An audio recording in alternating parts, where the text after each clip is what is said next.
প্রত্যেক মানুষের কবর যেখানে, তার সেই কবর তাকে প্রতিদিন ডাক দেয়, আনা বাইতুদ দুদ। প্রতিদিন আমার কবর আমাকে বলে, আনিস সাবধানে আসো, আমি কিন্তু পোকামাকড়ের ঘর।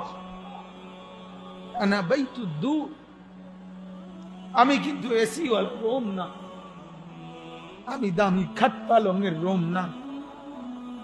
কবর আমাকে বলে, আনিস আমি কিন্তু পোকামাকড়ের ঘর। আনা বাইতুল ওয়াহদা, আমি একাকী ঘর। একাকী ঘর, যে ঘরে আর কেউ থাকবে না, কেউ না, কেউ না, কেউ না। আনা বাইতুল গুরবা, 3 নম্বরে কবর বলে, আমি বড় অপরিচিত ঘর। তুমি তো মানুষের ঘরে বাথরুমের দরজা দেখলেই বুঝো এটা বাথরুম, এটা পাকঘর, এটা বারান্দা। কবর বলে, হে আল্লাহর বান্দা, কবর এসে দেখে কিছুই চিনবা না, ডান বাম কিছুই পাবা না, আমি বড় অপরিচিত ঘর। সেদিন আমার মসজিদের এক মুসল্লি মারা গেছে। উনি শুধু 2 তালা, ঢাকা বনানীতে বাড়ি করছে 2 তালা মাত্র। 4.5 কোটি টাকা খরচ গেছে শুধু উনার 2 তালা ডুপ্লেক্স বাড়ি করতে। একটা প্রাইভেট ব্যাংকের ভাইস চেয়ারম্যান, কোটি কোটি কোটি কোটি টাকার মালিক, হাজার হাজার কোটি টাকার মালিক, মারা গেছেন।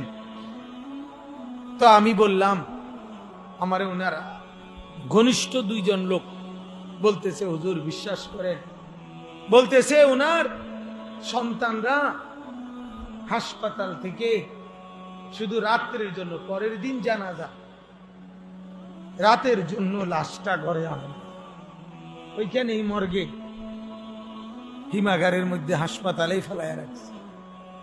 4.5 কোটি টাকার বিল্ডিং যে বাবা দিয়ে দিল, সেই বাবার কপালে লাশের শেষ রাতটাও জুটল না।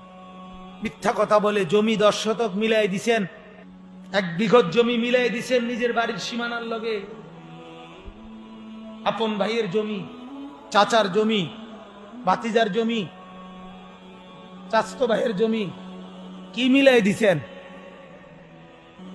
পুতেরে মিলাই দিলেন, জাহান্নাম খরিদ করে নিলেন। আল্লাহ নবী সাল্লাল্লাহু আলাইহি ওয়াসাল্লাম বলেন, মান আখাযা শিবরাম মিনাল আরদ, আল্লাহ নবী বলেন যে 1 বিঘত, শিবরাম মিনাল আরদ, 1 বিঘত জমি যে কারো জুলমান, জুলুম করে নিয়ে নিল নিজের মধ্যে, আল্লাহ রাসূল বলে তাওয়াক্কাহুল্লাহ, আল্লাহ তাআলা কিয়ামতের দিন ইয়াউমাল কিয়ামাতে 7 আরদিন, 7 তবক জমিনের মাটি কিয়ামতের দিন তার কাঁধে তুলে দিল। এজন্য বাপ ফিকির করেন, ফিকির করেন, ফিকির করেন। এসেছি ফিকিরের কথা বলতে, মনে করায় দিতে, আখিরাত স্মরণ করায় দিতে। আমরা আখিরাতের ফেরিওয়ালা, কবরের ফেরিওয়ালা, ফেরি করি, ফেরি। আমাদের ঘরের ছেলে মেয়েরা আখিরাত ভুলে গেছে। আপনারা দিব্যি তাকায় দেখতেছেন,